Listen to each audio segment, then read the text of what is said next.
I didn't start writing it for quite a long time because I was doing the research. I really wanted to read everything I could get my hands on. You know, it's a great place to do a book like mine because you have this place, you have the special collections at St. FX, you have the archives at TB, you have the holdings in Pictou County. Mm-hmm. So I went through those selectively. I had a grand time. It was more digression than main event, but I had the luxury of doing that. And then I decided to start interviewing, and I did that over quite a period of time. I developed a series of questions very carefully from what I had read. And I kind of sketched an outline of what the document might look like. It's all very tentative. And of course, in relation to that, I developed a series of questions. And then I decided to field test it a little bit on a few people. And you very quickly find out what questions are appropriate, which are not. And then you develop some new questions. So you get a little smarter as you go along. And so I took a great deal of time with the interview. I enjoyed it thoroughly because the interviewer were just, for the most part, just delighted to take part. And I was amazed by how articulate the Highland women were. And I'm talking for the most part about women who are not highly educated. But see, this is part of the Highland folk culture. The oral tradition that they brought from the Highlands made them,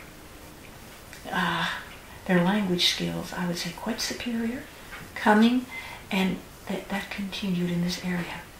In fact, at one point I was trying to find the poorest, least educated woman. See, none of them were rich, and most of them had lived hard lives, big families, and so on. Many of these women I noted didn't have much formal education, but they were bright, bright women. So finally I found a little woman who didn't have anything more than elementary school, and she was obviously poor. So I went out to visit with her. No, she was just delighted. Wow, she was sharp. Here is this little woman with no more than a grade 6 education who kept documents from the newspapers over time. Well, no, I can show you this, I can show you that. And I thought, well, that is just fantastic. These women have educated themselves.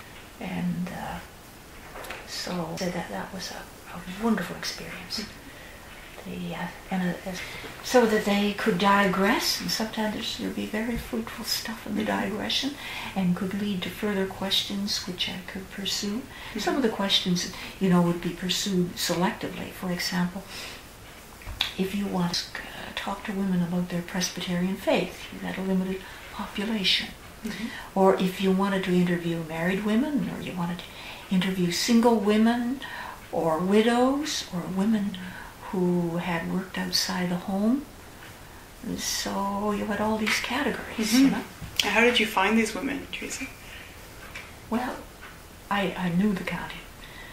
The kids came to the high school from all over the county. And even though I had been away from it for a long time, you don't forget. And and then because I taught university, I knew a lot of people from Pictou County and Cape Breton, the areas in which the Highland Scots settled in eastern Nova Scotia. So it wasn't hard. And then if I wasn't sure, I'd ask some people who would know. I asked a man who had been a superintendent of schools in the north side and the surrounding rural area for people associated with the steel industry and with the mines and so on. And so that's the way. In fact, I landed to visit one woman down there who's she was a wonderful spokesman for the life of women in the mining communities. Her son turned out to be Dr. Ron Stewart, who revised the Medicare system. Started the outpatient treatment and so on. So this was the mother. And the father was a coal miner who had it hard, like most of the coal miners did. I'm sure they had a tough life, but she had a good life. Very, very interesting. Is there anything that surprised you during your research? It really reinforced how hard it worked and the sacrifices they made to bring up big families. When you approach them after the fact and they go back, it was a heavy responsibility. Unbelievably hard. But for the most of it, they were great for doing that, you know. But for example, if you had a family of 16, very little income, living in a very little farm in a rural area, very little income, it's really a little under 60 meals to put on the table a day, you know. It's just mind-boggling. We made it, but the women just worked so hard. And the women overall tended to be so very resourceful. In their hand to anything in the line of domestic arts, cooking and so on. They had a wonderful knack for that. Usually it helped that there were usually more than one woman in the home. There would often be a mother or an aunt and some sister and maybe some relatively young daughters. It was during the period when they made all the clothing from scratch and all the bedding. That was very, very important. They, with the movement of young women to the Boston area, that diluted the help in the home a fair bit. But it was a great step in the advancement of women, though. They just didn't live the ordinary life of a domestic. I suspect from what I had heard that many of these young women were bright and smart and willing to work and greatly appreciated by the families for whom they worked. And they also kept in touch with other folks from home living in the Boston area, and they had a pretty good social life. So they tended to live well. And they came home very often and they helped. They didn't send a parcel home at Christmas. They would send a barrel of clothing. Can you imagine? Can you imagine paying for that in the post office? They would send barrels and boxes and so on. And they sent money to educate some of the men.